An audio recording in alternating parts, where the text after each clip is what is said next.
Zrumbesh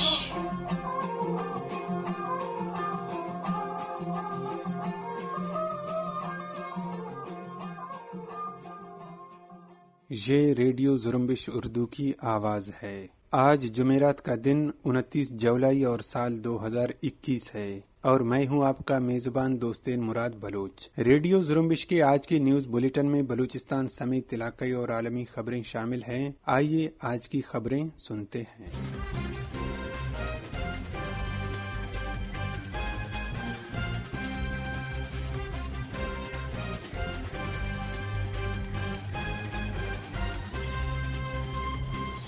Balochistan liberation front نے رواں سال کے ابتدائی 6 مہینوں کی اپنی کارروائیوں کی رپورٹ جاری کی ہے۔ بی ایل ایف کے ترجمان آشوب میں جاری اس رپورٹ کے مطابق رواں سال کے ابتدائی 6 مہینوں میں بلوچستان لبریشن فرنٹ سے وابستہ سرمچاروں نے قابض پاکستانی فوج پر 85 جان لیوا حملے کیے، جن میں کم از کم 94 فوجی اہلکار ہلاک اور کئی درجن زخمی ہوئے۔ بی ایل ایف نے رواں سال بھی ریاستی املاک اور سامراجی تعمیراتی سرگرمیوں کو ہدف بنائے رکھا۔ بی ایل ایف نے Pakistan state oil company P S O کی ٹینکر پر حملہ کر کے اس کو عملہ سمیت نقصان سے دوچار کیا۔ پاکستانی فوج کی سہولت کار ڈیتھ اسکواڈ کے 10 کارندوں کو موت کے گھاٹ اتار دیا۔ تربت ایئرپورٹ کے قریب روڈ کی تعمیر میں مصروف عسکری تعمیراتی کمپنی ایف ڈبلیو او کے کنسٹرکشن سائٹ پر حملہ کر کے اس کی مشینری کو تباہ کیا۔ اس حملے میں مشین آپریٹرز بھی زخمی ہوئے۔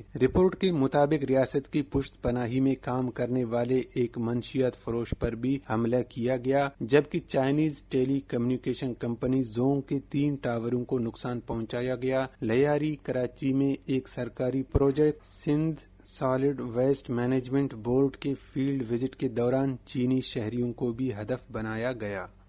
بندوبستی پاکستان سندھ کے مرکزی شہر کراچی میں مسلح افراد نے سائٹ ایریا میں گاڑی میں سوار 2 چینی شہریوں پر حملہ کیا ہے، جس سے ایک چینی شہری زخمی ہوا ہے۔ حملے کے اصل مقام کے حوالے سے پولیس حکام نے متضاد بیانات دیے ہیں۔ بعد ازاں پولیس حکام نے کہا ہے کہ وہ اصل مقام کے تعین کرنے کی کوشش کر رہے ہیں۔ حکام کے مطابق دونوں چینی شہری کسی سرکاری منصوبے سے منسلک نہیں تھے، بلکہ نجی فیکٹری کے ملازم تھے۔ D I G south zone Karachi Javed Akbar Riaz نے بتایا کہ فائرنگ کا واقعہ سائٹ ایریا میں گلبائی پل کے نیچے پیش آیا۔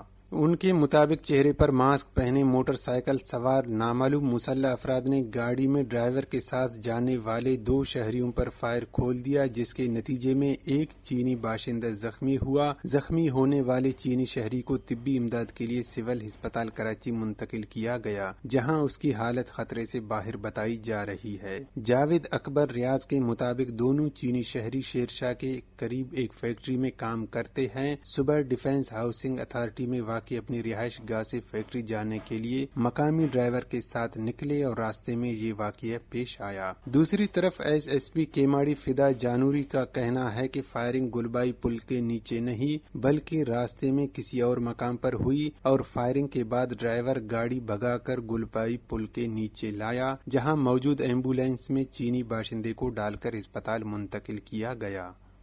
انجیرہ سے خضدار جانے والی ویگن جیوا کراس کے مقام پر پل سے نیچے جا گری ہے، جس کے نتیجے میں 5 افراد ہلاک اور 16 کے قریب زخمی ہوئے ہیں۔ حادثہ ٹائر برسٹ ہونے کی وجہ سے پیش آیا ہے۔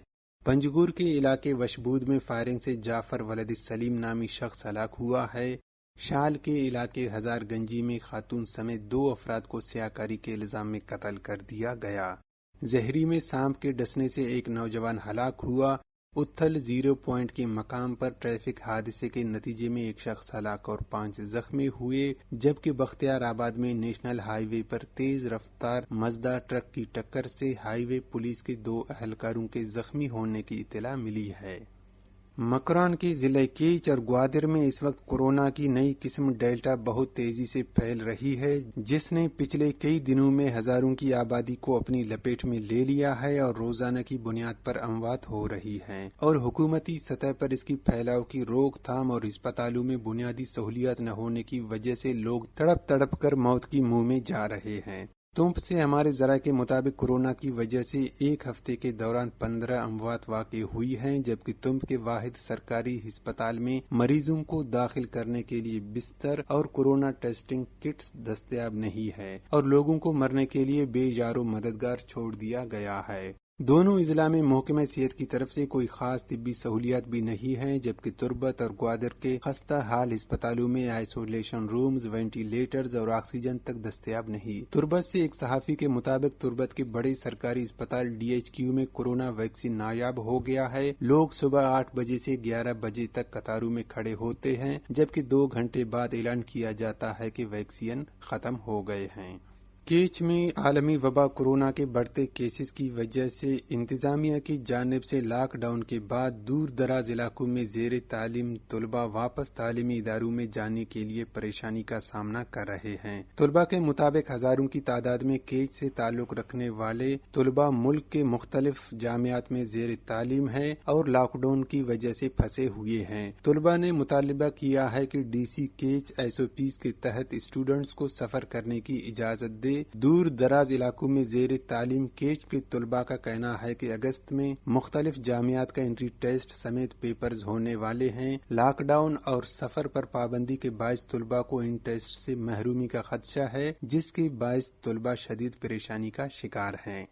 مکران کے 2 ضلعی مراکز گوادر اور تربت شہر میں بجلی کی عدم فراہمی کے خلاف شہری سراپا احتجاج ہیں۔ بدھ کو گوادر کے زرباری یونین کونسل میں پورٹ روڈ پر عوام نے ٹائر جلا کر اور پتھر رکھ کر سڑک بند کی اور احتجاجی مظاہرہ کیا۔ اس موقع پر شہریوں کا کہنا تھا کہ وہ انتظامیہ کی جھوٹی تسلیوں سے تنگ آ چکے ہیں، عملی اور ٹھوس اقدامات کیے جائیں۔ بجلی نہ ہونے کی وجہ سے گھروں میں پانی کی سپلائی متاثر ہے اور گوادر میں شہری بدترین بحران کا سامنا کر رہے ہیں۔ مظاہرین نے کہا کہ اگر گوادر کی بجلی بحال نہیں کی گئی تو وہ آج کوسٹل ہائی وے بلاک کر دیں گے۔ دوسری طرف کیچ کے مرکزی شہر تربت میں مظاہرین احتجاج کرتے ہوئے کمشنر آفس کے درمیان داخل ہوئے اور مظاہرین نے AC کیسکو کی گاڑی پر پتھراؤ کر کے اسے نقصان پہنچایا۔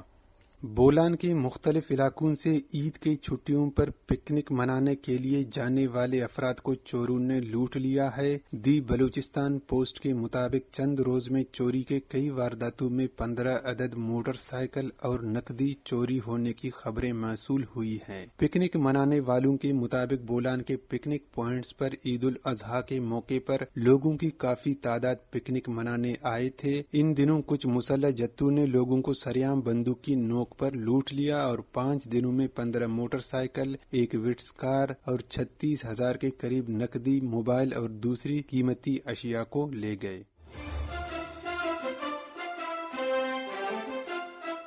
بندوبستی پاکستان خیبر پختونخوا میں جنوبی وزیرستان کے صدر مقام مکین میں پشتون تحفظ موومنٹ نے افغان سرزمین پر امن کی قیام کے سلسلے میں ایک عظیم الشان جلسے کا انعقاد کیا، جس میں پشتون تحفظ موومنٹ کے قائد منظور پشتین، محسن داوڑ، عبداللہ ننگیال، پاکستان پیپلز پارٹی کے رہنما اور انسانی حقوق کے علمبردار فرحت اللہ بابر کے علاوہ ہزاروں کی تعداد میں عام لوگوں نے شرکت کی۔ احتجاجی جلسے سے خطاب کرتے ہوئے پشتون تحفظ موومنٹ کے رہنما منظور پشتین کا کہنا تھا کہ اس جلسے کا سب سے اہم پیغام وزیرستان میں پاکستان کی جنگی پالیسی اور افغانستان میں پاکستان کی منفی مداخلتوں کو روکنا ہے۔ PTM سربراہ نے کہا کہ ہم نے آج یہ واضح کر دیا ہے کہ افغانستان میں پاکستان کی منفی مداخلت کو روکنا چاہیے۔ ڈیورنٹ لائن کے اس طرف افغانستان کی جنگ تباہی مچا رہی ہے۔ پاکستان حکومت اور ملٹری افغانستان کے خلاف پشتون سرزمین کو اپنے فائدے کے لیے استعمال کر رہے ہیں۔ منظور پشتین کا کہنا تھا کہ اس طرف کے پشتون اپنی سرزمین کو افغان عوام کے خلاف استعمال کرنے کی ہرگز اجازت نہیں دیں گے اور پاکستان کی افغان دشمن پالیسی کے خلاف بھرپور احتجاج کریں گے۔